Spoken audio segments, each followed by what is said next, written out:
also share na bibia so come Ivan. Yeah, Alaska. The Dika Dabia ya kase say obi bel didn't have a bomb mine see come after who did here obi any horse so and anything be a bit we are making sure that we hold people accountable. No, we need to do. That's right. And somebody being convicted in absentia say nipa no ye buru for abra oni ho me say time I who be abra na Nuremberg trial no koso no abra Germany for do munsem hunu after the Second World War we. That's right. Nazi criminals no mo Adolf Hitler de ombe nyina wie no ye convicted no na ebinuma dwane, but they made sure say omo wu no kra and they were convicted to be on record say nipa we ba we aso obedi nsem hunu na ya convicted no so omo funu num kra convicted omo and omo mu dwane ko e no so no sabi homo koko wu ye na ya convicted bebre. So I think say it's possible, but you see ni nyina coming back to your commitment say you fight against corruption. Memaka it doesn't matter where nipa no the party o free baby o free. The very moment I obey ade be ko atia the interest of the state. Now one fa kwan papa so na ye no Alaska, you have to face the consequences. But in doing so no, we need to make sure say yes say ye the nesim krofo binum so say they are our political enemies, and for that matter we are going after them without looking within ourselves. Say yan so you within us no Dear na wo ho. Dear na wo ho. Dear na nkrofo binum ye because mama ya say oye your friend saying MASLOC ma wutie story ni nsam na ewom na emuhu and so wutie fact in the matter and then me try say me read judgment na by dawson nti mean to me make any conclusion on that, but the admission our court na making say we commit evil against the state and for that matter no eso koda jail anya ono nko a one obi kan ho ni pakro 5 years Alaska. So the question is what is our level of commitment? Is it because they were in the past administration for that matter yahu bi mo kwakwa them? What about the many rot yahu over the years? A lot of people call say there is the need for us to prosecute some individuals within government. And nemo mo aye no Alaska a bokro esaya man. But these individuals afanyansa kwan bi so for mo hodi yet ya na no ada na Celilia Dapaa. Aberewa why politics no obi ani the private job oye. But you can't, as a public officer, and can't try and say, oh, over $1 million, without even realizing. And you can't even tell people how you got that money from. And some no buyer, no, they were telling us some funny stories, and in neighbor who know the kind of that's nonsense. Right. And some media men were selling to us till date. Special prosecutor offered that particular matter. Nabamabu, every no trade the lumba, Aquanoma remes. That particular issue, no, I have baller because the very moment this issue is put to Yoko Pewu himself, right. Because over there, no, it's tied to the apron strings of power. I'm for control. So that's the Dapaa issue is dead and gone. PPA boss, ton contract, Emma Manasa Cochino, whole lot of expose a buyer. He was indicted by one of your friends and your institutions. I shraj. To date, the man is walking free.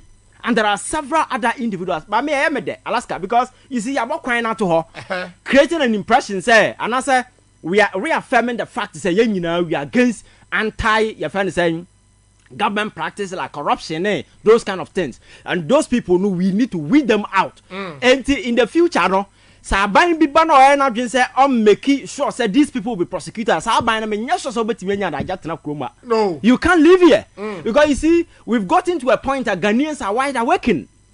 The young people in this country follow for the first time politics in this country with keen interest. Obi are not first non-politics at you know, and I'm for develop a keen interest because over the years in Alaska, over the politics as here, I am the traditional media. That's right. Where some agenda setters at chance before the microphone and they decide where to spend the political narrative to. And you making sure that the kind of political euphoria or person generate, you know, that is what they generate. But today, because of the social media and internet, there are a lot of platforms.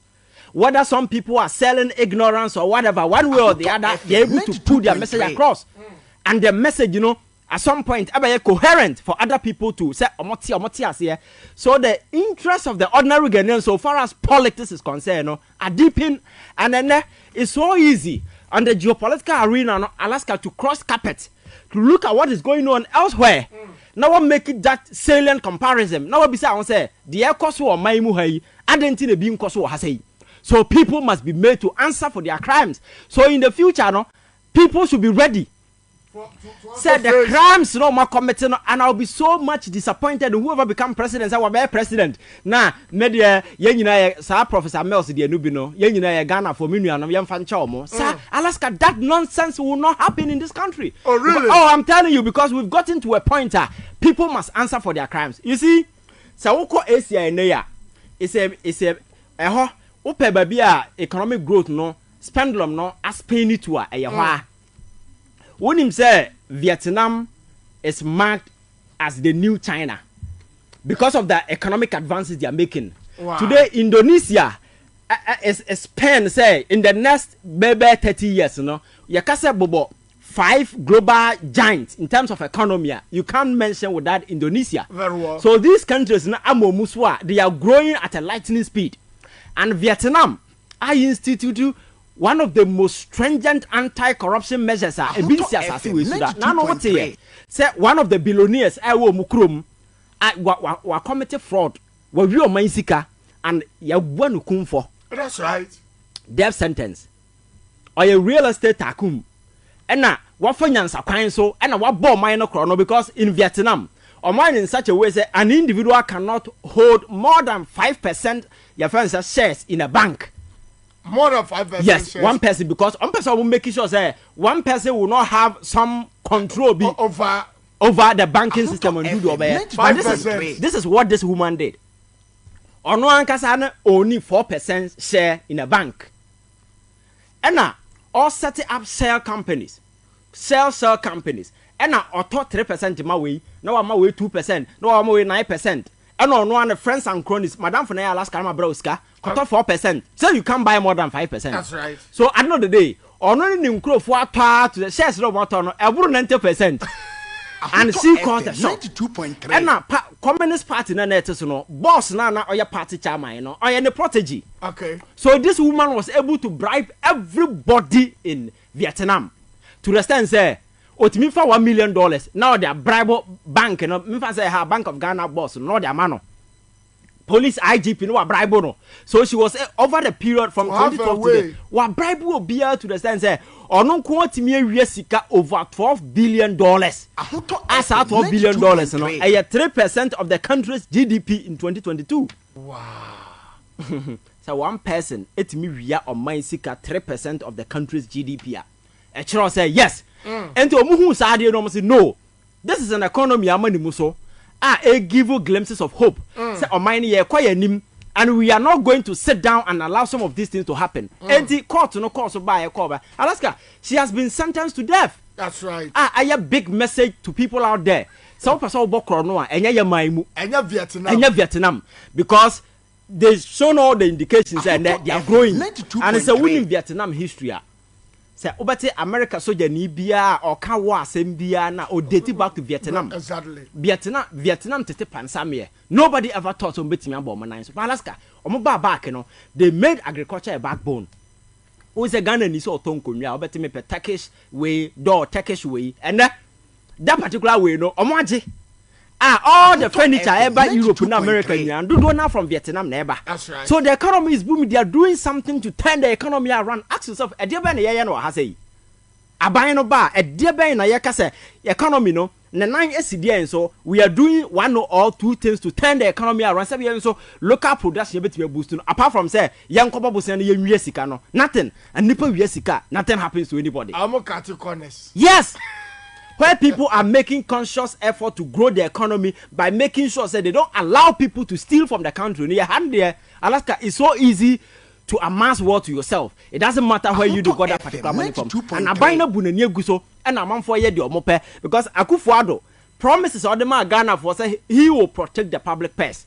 I in the public purse and no Sanka will live true to that particular commitment. And I'm telling you, said ne.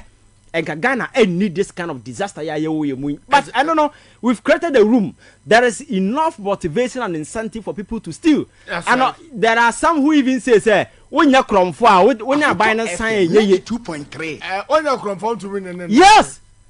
because the whole system is skewed towards that particular cutting corners, you know. And when you are willing to cut corners, you can't survive with this government. And that is the problem. So the willingness to crack the whip on individuals or taking advantage of the state, you know, that element has been deleted. So in a human institution, when such room is created, I don't know be abaye.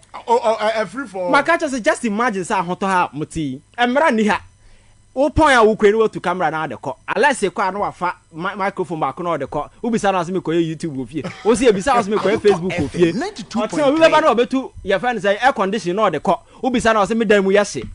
After 1 month, obeba na hwi ni studio ha. That's right. Because mranya nobody and asora gina say I'm a leader and I will make sure say ufa you face the consequences. Sa no man na kwakwaye and ye tutu no spare parts because leader na ote or man na nkasa no that is his nature.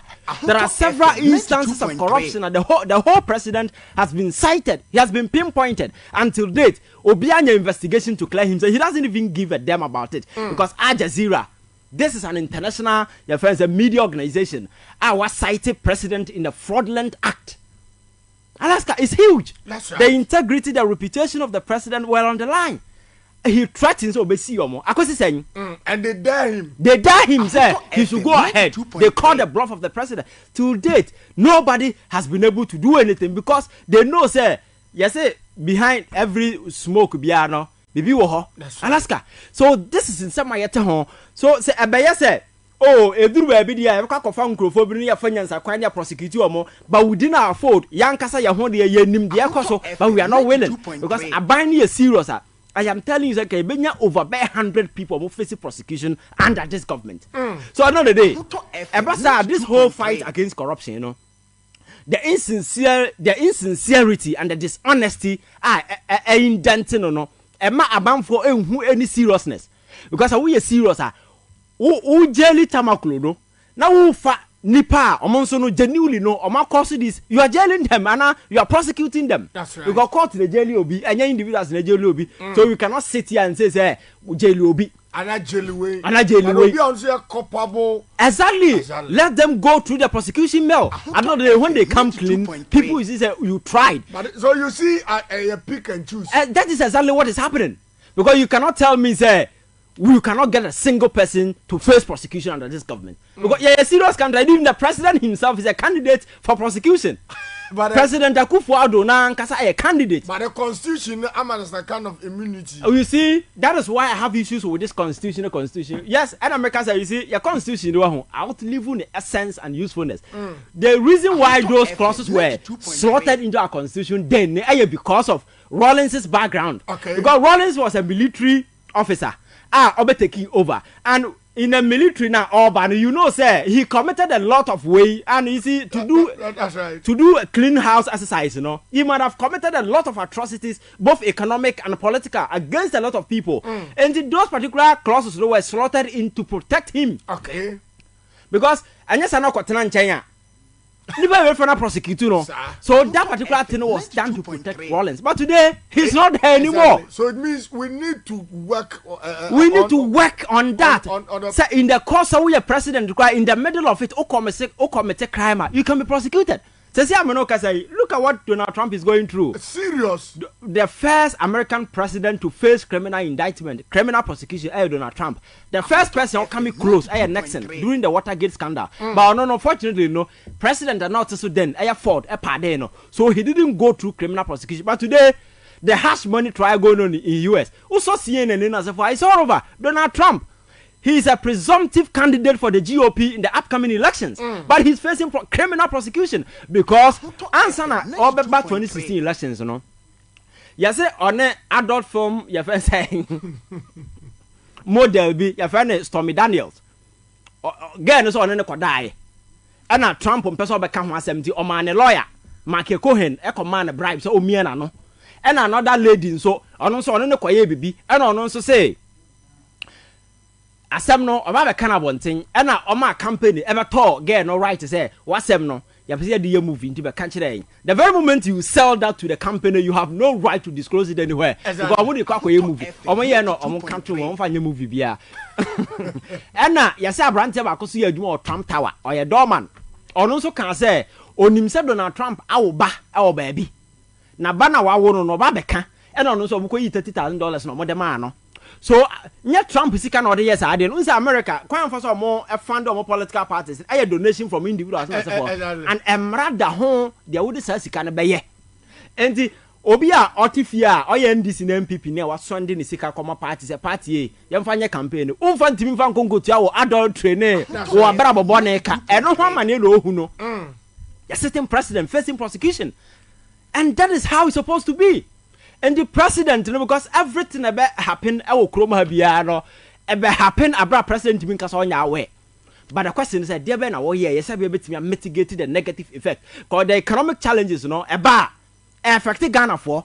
So you can't turn a blind eye and say, I'm a president and I can't face prosecution. That's what I'm saying. Say, Sir Emran, see you free ho. That's an obedient president. That person will take into account the fact say or mess it up and now transi yinani among Krofo ya de Bonia was an officer. Why in officer? He's likely to face prosecution in the future.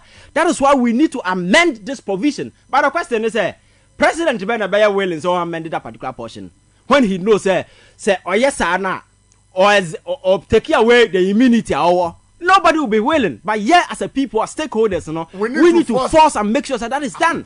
And yes, sir. Now me can say. Even whether there is this immunity or not, no, it doesn't matter.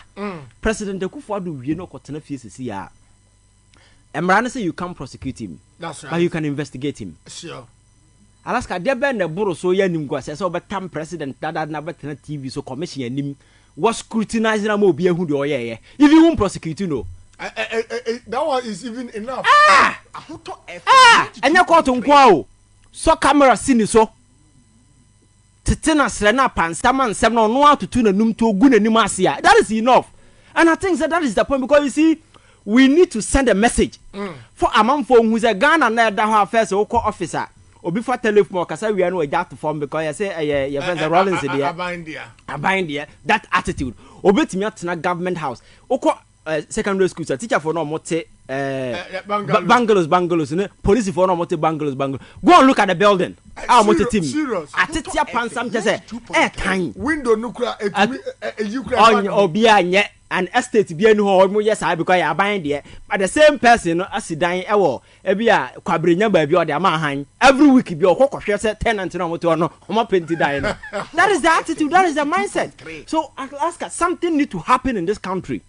I better reset the way a man a Ghana for your thinking. Something like what? Oh, you see, and I make us say, no, it's not always about violence. That is why I preach mental revolution. Okay. Some kind of intellectual reset. We are Ghana never can be clean because you see, ya indulging.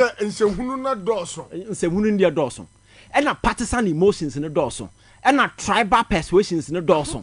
And I'm free Hannah Sarkas, some class, a dorsal. Right. And see a bassa near Mess, you get actively involved in things about me and Boamaya shaping the national discourse. And you build your mind. Sir, a room, you take your free her, and I slot in partisan emotions. But the any discourse be emotions, LDBR, no. Any discourse be Yade emotions LED. Yes, because you can't be rational and you can't be salient and think anything. You are driven by your friends saying emotions. Right. And that is the point I try say through these platforms in education here, social media. That is why I say I'm happy because politics yesterday is different from politics today. Ghanaian youth quite your friends saying abreast with issues so do I get it a bit more interested. There were people who used to think that politics, you know, and our leadership I preserve for few individuals as I be the pen on baye. But today Obi realizes our stake our Ghana, whether we are educated or not, whether you are sick or well, whether you are rich or poor, no, Obi realize whether we take class and out to chrome, Obi realizes we all have equal stake in this country. Now say the to me more beer. A temporary period. It's been given power to manage affairs. But we Ghanaians, you know, we are sentinels. We are gatekeepers. We are supposed to protect. That is why the last time I was telling you, sir, in a country, the best kind of vigilance I bet me offer is the vigilance from the masses. Exactly. See, you compromise, you throw your into partisan emotions. And at the end of the day, we lose that vigilant torchlight now you want. So at the end of the day, you know, people will take advantage and do whatever that they want to do. Let me take Kumasi as a case study. If you go to Kumasi today, ask yourself say adentina MPP has decided say oh nya the papa bia okuma say adentia because the people don't care. No, they care. They care. Ayomoya. When they sit within and they analyze why they are not getting ayomoya. But Alaska, political power no. You must always have a leverage. Leverage, you don't compromise on it. And no. Politics, you need to have a bargaining power. Right. The bargaining power, no, as ordinary people, no, I have a right to decide who becomes president and who to vote for. Enti o compromise who ka say media so to awiabo nipa we ya na meto amana would the person take you serious anymore? No, I've not gotten your point. Yes, the person will never take you serious. Enti the aye deal you no kra no because obi o ha Christmas do no mo chicha ade a o mo chicha odu also we dey oja no no de mama no hwe kra na o ta say so sa na akwakoye development ya che edu so we num there politician is interested in harnessing the political capital. Enti ba bia political capital and is secured and nothing will change it because he has this tribal connection. Oh, when they job here they will stick to other place and that is exactly what is happening. Most of the times political parties now you jam stronghold at all. Yes, then they are developing the other say obenya votes. Let me give you a typical example like the KJTR market for instance and no can and now research say voter a party or voter region. Yes, I also transfer who's or two ababa no one. I'm a woo. Then it will be called KJT. I know they are better as a much I am strong and yes, you kumasi. But Alaska win him. Me crowd there, many issue media say development no. Ghana na the whole Ghana seminar. Exactly. So one yen was stronghold. Now be yen baby. That's okay because not the day. Mrabian who are esa buying kitty say kwaya was stronghold. So development be a development. Development be a development. Right. But in the case ayate hui, AkuffoAddo de na onyen wo kumase no say anya hwe. Mahama de me fan say wanya de wo we are saying voter original. Okwa Asante obehu bibi wo ho. Exactly. Oba Accra obehu bibi wo ho. Right. But we are talking about a flat scale. Asante region wu hu hwe wo. Anya say obekọ baby akohu ande papa wo. That is a flat way. So the comparison sometimes, you know, for instance, look at your friend saying port here idea see hoy. Okay, say ho then port. That's right. And I'm friend saying I first see you a port to be no signboard ne see hoy. That's right. A catapult. Catapult. You to any packer. And it's a prosecutive for obi for willfully causing financial loss to the state. In the future somebody will be prosecuted for foolishly causing financial loss to the state. Oh yes. Somebody will be prosecuted for. Me say, said the name. You say willfully causing financial loss to the state. But what's the cater signboard na wutie ni paka? Wutie ni panika for signboard. Alaska, wako tu amena at some Ghana for sika over $136 million. Ako tu amena for cathedral no. You are not willfully causing financial loss. But, you are foolishly causing financial loss to the state. And you must be held responsible and accountable. That is what I'm saying, sir. Your prison institution, we need to expand it. So but there are a lot of candidates. He who seek equity must come with a clean hands. But I say, 11 already downtown 92.3. I mean, catch you for them. What you say, Ruby Richard, but on my hey, I want you innocent. I take it over the center stage.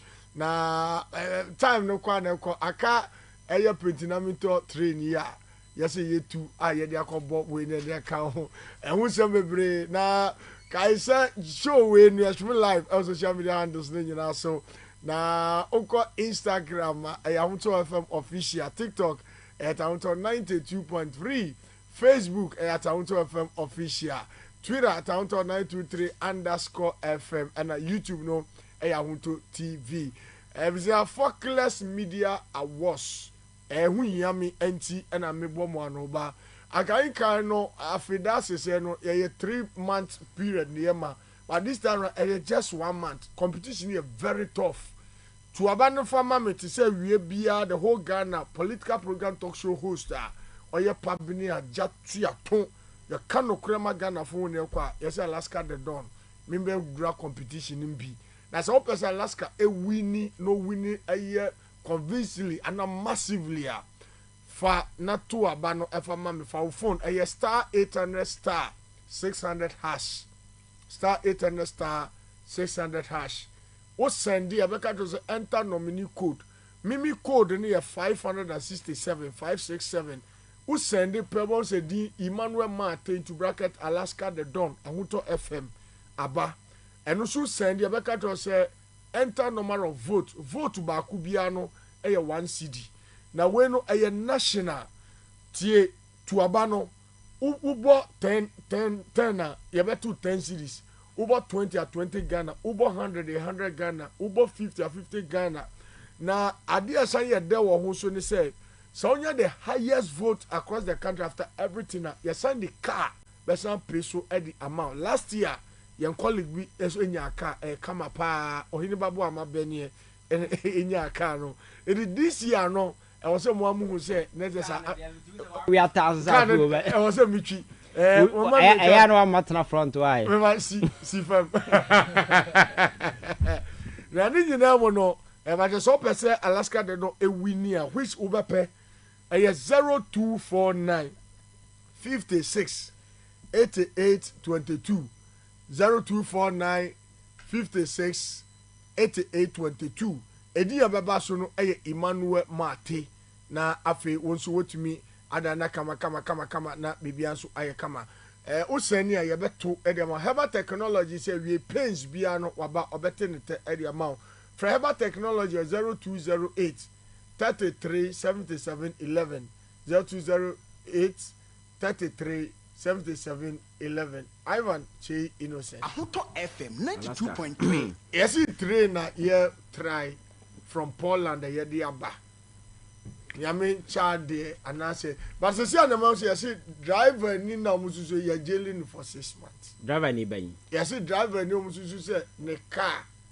ena ye dey akokross kwan no uko Ahuto FM online now say ni nyina ya antics Ivan Ghana 40 Alaska unim say you see 92.3 railway na you see a building no the last time me said that me no coffee quarantine kofa kwan no so am say last kura me no kofa area ba bi hu kwan no that's right unya hu train na eba na hu kwan na o ma yeda ho na timi say nye train papa bia na be fa so maka to say nade num no wodi be nade na o ma so atetara din like train na yes akrash no oh some of the shots no pictures no mu twae no so we go close to picture na be hu say eye paint na da fa so o me ba jo Facebook photos of I'm throwing a challenge to bia say two person say alomi yazo oh eye paint and baby a wesa ba beduru obi enu ho kwakoton sa ade we di amount alomi yazo oh anya me won wase akosesa no baby obi atoagu baby na yakosesa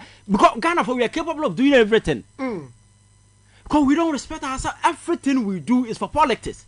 And yet to Chroma say 92.3 but Facebook I don't know that also you make it critical analysis me dey say o he Nkroma pens those times no mo so ye abajimimbre no now railway industry e wo Chroma afa significant number of Ghanaians o mo ye adwuma in the railway sector and most of the assembly no kwa na ye no Chroma o when ebinum kasa be catch us one of the sectors na very robust then sector na over the years no let me cry me transit be say adentina over the years we Alaska oh he said the traffic as ya bo pace wa Accra has and traveling all the way from Accra to Tamale the kind of stress in as for as we go through now he baby we say advance here through ya Alaska adentina ye ntimi nya bibi emfa ho Ahuto FM now this railway system no road na network na yasa say ya building no uhu kwan na clearly cho say enya de papa biam na yakwatama aba besi so serious o because Alaska you see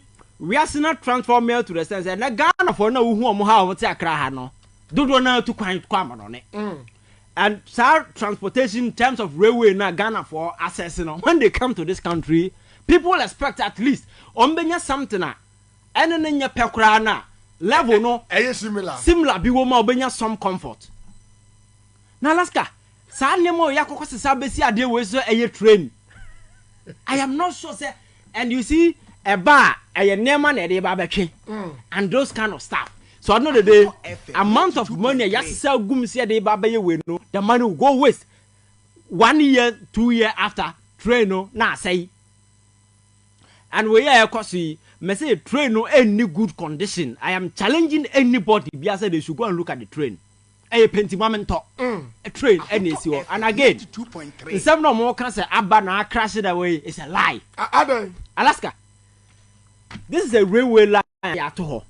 And to would the train number so would the baba for crying or so now what na say what try common sense would dictate to you. So the first thing you do is a crying and I'm saying I have to watch it to know over fast walk who say Adibia niso. Exactly. That was my point.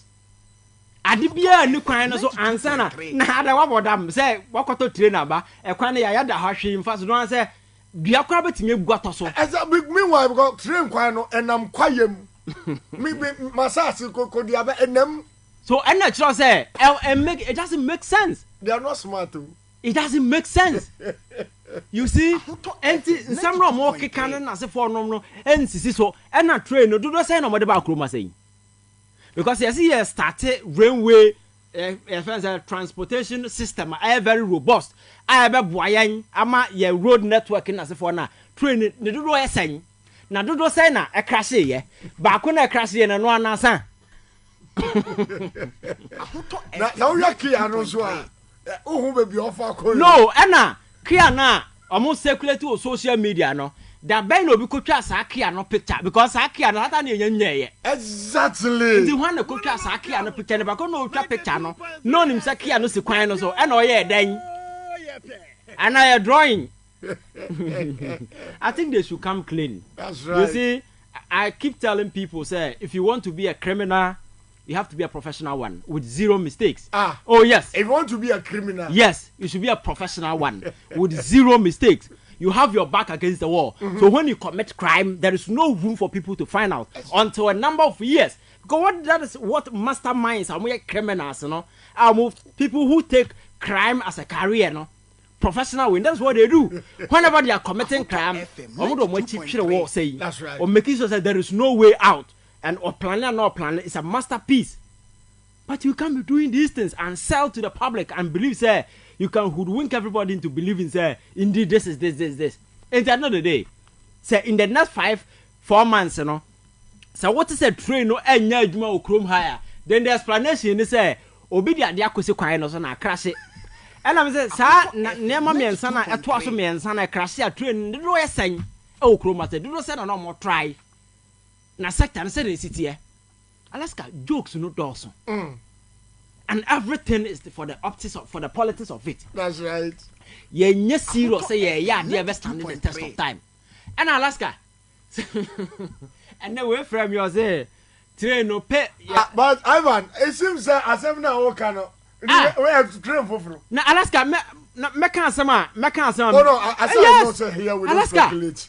Manya daji amobia taking shot of the train or send them a mashe. Me say, who painting is a painting a white and a dasso. Who not the end watch. I'm telling you this. And there is no obien who obey a trainer you knew. Ube who did some of these things. Obe crowd as a quote and I tell Guassier. Because who trainer me young farmer and I sat here and I told you, and Nadia Numa one day ba. Ya kan Nadia Numa as here. Nadia yaso swatera ni tete and ya young kunya sisim. Ultima na wo so chege say we e no mo kofa aba na ba bia wiase aduru Alaska obia per comfort so person we railway system people be willing because and now obiti aka na okọ nofa na o pent just offer plane ne boy ya den my this yet me some of this network na so for even Temahaboy among for transport a lot of goods so it's a railway near papa you can transport Niama from here to the north with ease. I was up Facebook now. Look at the trade and Ghana for now more here go on social media. Yeah, go and look I will for the pictures. Official. I'm about Facebook. Alaska, this is a trainer. Yes, celebrities say a way Ghana for one so they are not in good condition. So everything in this country, no, and your politics, but your kasi ya Alaska, and your no never benefit ya Ghana for ya, and this project will stand the test of time.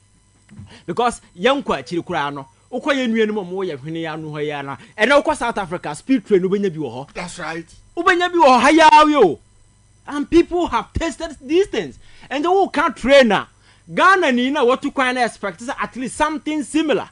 Ever my comfort or to kwanya obetimi get to the destination in tentem enye train na wotena ma obeduru ochena no bi cause I train yes I train na wotena ma o krama me say o free ha Monday obeduru Tuesday I was up on Facebook and train na you see I crash and na o ehwe no yes Alaska train ni esi hoyi o krama me Sunday a obeduru Wednesday sa train no bi na okosire ma oh yes and but there are train na obi tu kwan ko we ya o for this your friend saying high speed train no bia obi kura professor plane kura no obeduru ntantem to see aja baby that is the level your person yes your railway system we need to do it well serve a beja legacy bia Ghana for beka say oh AkuffoAddo bae no anya hwe wanya de bia ye nko ade or the railway system ba e ma ye na Ghana ni bia no betimi akasati ano and standing the test of time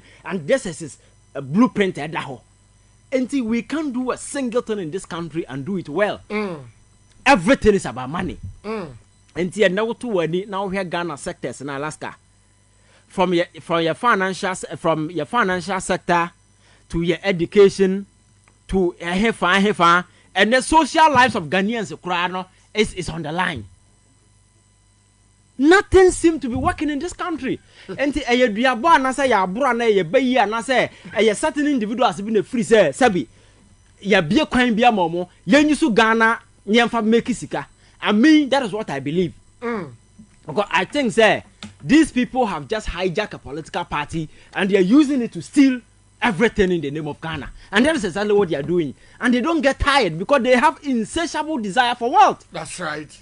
And the trainer ye kwa koto yebabo modern akwasisa train no ball so kekan si animu apenti da ba besi kroma ne ya twesika to so say ye turn say because nobody would do a follow up and these people are capable of doing anything because that thing I saw me nyesho say company be sell sa ade we amount enti be kaya sabi yom betimi ama Ghana fo age ato so makoto train no omko ho no omu twa pictures de bae that's right omu twa pictures de bae eno mode aba any yesi ahihye de kosi kwan so ena obi de car akwakosi train kwan num and I'm told say baby omo ka say a train kwan eye kwaye mo car kwan bia ni ho no obi obra Facebook eye kwaye enti sa train no obi na chanti yama sa car no anwa car no kosi kwan num ana say free hiba you see Alaska me anything is possible. That's right. But in governance circles no communication is key in some way can e bia kra na e make sense.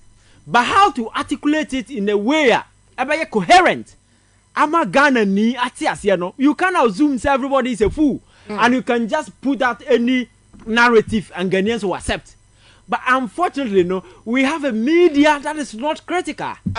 We have a media that is ready to accept everything the government put on them. Ivan, I'm not cutting you short, but your fan is I deal with yes. Because Uko Ghana Railway Company Limited, you were technocrats like we were that was safety management now after over here radio station you know wakofra bronye wakofra we no aka say niesi nipa no kura the level of we kwate say no na make sure say over the years and na ye di ehwo no and you see we won't be allowed this year the reason why more majority of your friends say voters e wo kroma e be ye gullible ni nyina because of radio communication. Because Alaska politics, you know, you know, baby, you bet anything about politics. It is through the media. Exactly. Politics, you know, it is through the outlets in the media. That is why in the political space, no media no are indispensable. So media never a funnel through which everything politics a channel out to the people. So media no quite for say be narrative no, and now obeti right. And do a critical media. I will beside the right question. No one put you out the right narrative. Now I'm making sure say they will bring the right people to answer the right questions. They'll give you right responses for the people. That information, you know, pieces together, no, and then Nipa no be make informed choice, informed decision out of it. Right. But you skill in the name of your personal interest because of your political affinity. Affiliate because your friendship alliance be a with some individuals because of certain good deeds be a benya. At the end of the day, and unfortunately within the media today, Alaska, you favor sensationalism over in some papa. Exactly. Because radio stations are hiring people to sit on radio because on social media or followers, and they are picking them to sit on radio. And now we monitor that trend. Oh yeah, it is true. Big media houses are employing people because they have following on social media, or way, and without any training, they sit on radio, and all of a sudden they become journalists. Or to a nipa or nyansa question be no bisa. But that's it. So the media and the image and the integrity is sinking, and there is the need for us to do something about it. Because answer no be better microphone na kura nim no. That person need to go through some level of training. Because I won't go through medical school. You can't go to the hospital. Exactly. So I won't go through teaching training college. You can't teach. When you go through nursing training, now then to the media, they think that we don't have to train people. Because I do not know I am very critical. That is why I have issues with Obia time Bible so I suffer. Because my culture say, look at Obia only nyansa. No what time Bible no so I suffer. Now I could general congregation, we are Ghana for we citizens whose energy or more output no mind here. Now out of the twisted mind, or corrupted their mind.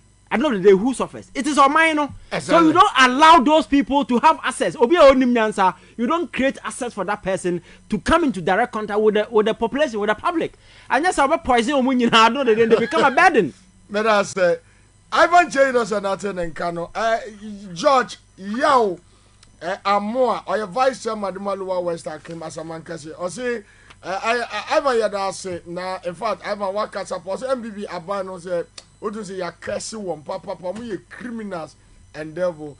0303 40262 and 0541 82 5106. And AkuffoAddo na say na me catch me sure say obeba okobo bosom bi bosia so mo ano ma ne medi akonwa am say oba na wire fie and abosom na decide so begu na nim ase because Alaska na nim gwase from day one. I can't be animguasia from the one to date. Who want to say, Wakobo Busumbi Busia? And I question the bone and the real fee. And I bosom decided to be good in the masse.